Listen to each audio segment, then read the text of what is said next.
Good morning. Today we have with us Dr. Subho Banerjee, who is the Deputy Secretary in the Climate Change Department of the Australian Government. Welcome, sir. Thank you, Mustafa. It's a pleasure to be with you.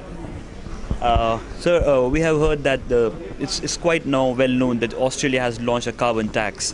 Could you tell us something about it? Sure. The legislation for the carbon price package in Australia very recently went through the Parliament. It went through just a few weeks ago.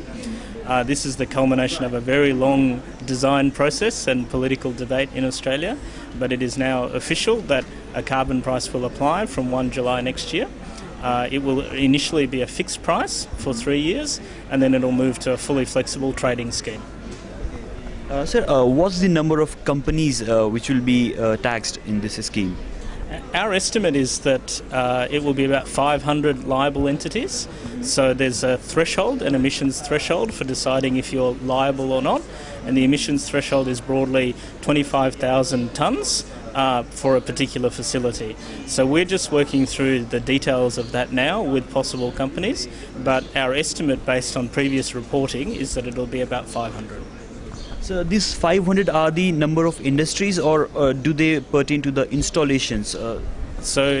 My understanding, and I can check this for you, is that the levy will be at the level of a liable entity, so it'll be the company holding, that there might be more than one installation for those companies, but we're expecting about 500 companies. Okay. Has the Australian government formally approached EU ETS aviation scheme, since now they're wanting to have an aviation tax also? So has the Australian government approached EU or the European Commission with this regards? We are having discussions with the EU and the European Commission. The Australian government is very concerned about the unilateral action taken by the EU in aviation. Our position has always been that we would prefer to see this done through the ICAO, the international body for aviation, and we've advanced a proposal in this regard. We're continuing to talk to the European Union and others about our proposal to try and get a broad-based multilateral structure. Sir, Qantas is also a part of the carbon tax scheme, so I think it would be double taxation for them.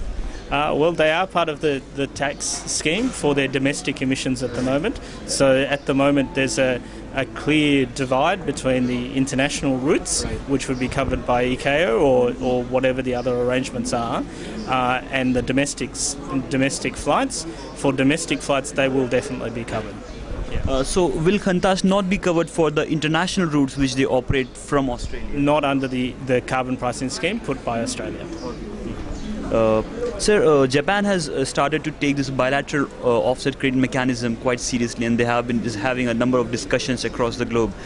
Is Australia also thinking on similar lines? Could you share some thoughts on that? Sure. Look, we are very interested in talking to a whole range of partners about possible carbon credits and possible carbon markets. Australia has had a long-standing push to try and develop further carbon markets. We believe very strongly that carbon markets are an effective mechanism for least cost abatement. We're very happy to talk to a range of different countries about that. We work through the UNFCCC process to do that, to set up some consistent guidelines and processes, but we're also happy to talk to possible bilateral partners. Sir, Australia has been supporting RED Plus projects, particularly in Indonesia and PNG. Any thoughts on learnings, or what are any future plans of Australia for further strengthening or funding into these countries? Sure, that's a very important program for us. We have put about $100 million into a partnership agreement with the Indonesian government, which is developing some pilot programs in Indonesia.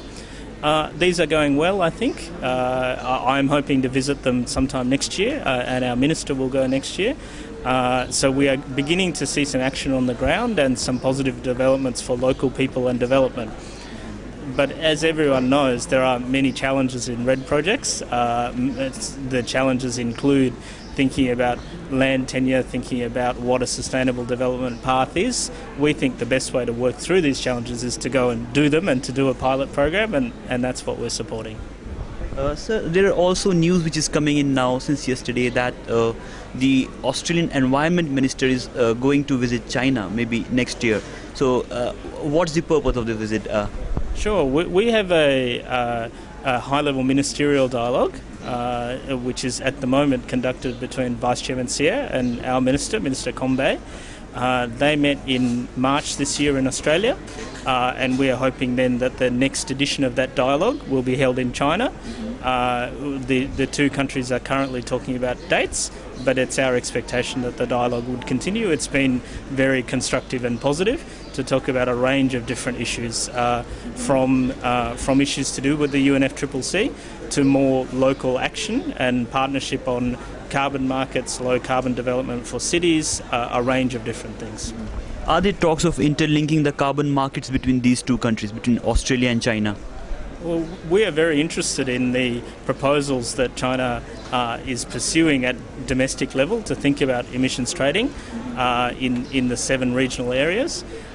We've been to visit. In fact, I went just a few weeks ago to talk to some officials about these schemes. We would like to support these schemes and make sure that they work well. Over time, I think these are at a very early stage, so it's probably premature to talk about linking, but over time we're very keen to partner with China in a range of different ways. So, in the Australian carbon tax scheme, are there funds available for capacity building as well? Not through the scheme itself, but Australia has committed about $600 million to Fast Start Finance, and some of that finance money has been used in various capacity building measures.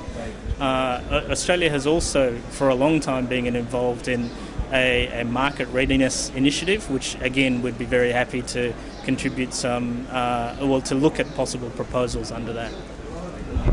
Sir, yesterday the Chinese delegation over here has made an interesting proposition that they are ready for a global binding deal if the 5 conditions are met. Any comments on that? Sure. We are very positive about any move really from the major emitters to think about what our roadmap might be to a future global agreement. We are studying the conditions carefully, like everyone else, and trying to understand exactly what they mean. I think in these things the intricacy is often in the detail of them, but the in principle statement is certainly very welcome.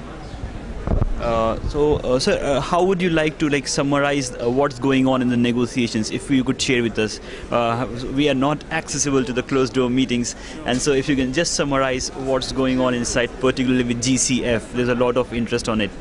Sure. Our sense is that there has been a positive first week of negotiations. There is good progress being made on a range of the building blocks in the negotiations, in particular to see the Cancun agreements through.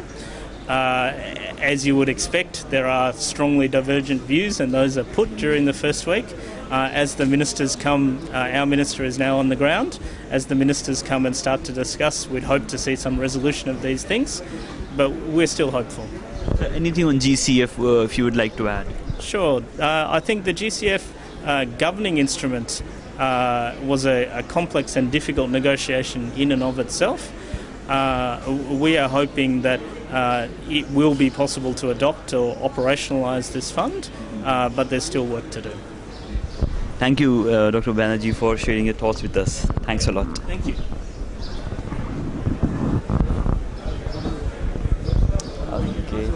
Right, yeah, so we have one more question coming up, which is the state of Australian and New Zealand carbon market linking. Sure. There were a lot of talks going on about this as well, like if these two markets would be linked with each other. Yeah, so our Minister has actually issued a press release just today about Australia and New Zealand market linking. So there are senior officials talks that have been going on for market linking, and we've now agreed a work agenda to progress this work on the market linking. We are very positive about market linking with New Zealand. They are in many ways a market economy that has a similar set of rules and institutions to Australia, and so we are positive about the prospect. Thanks for that. Thank you.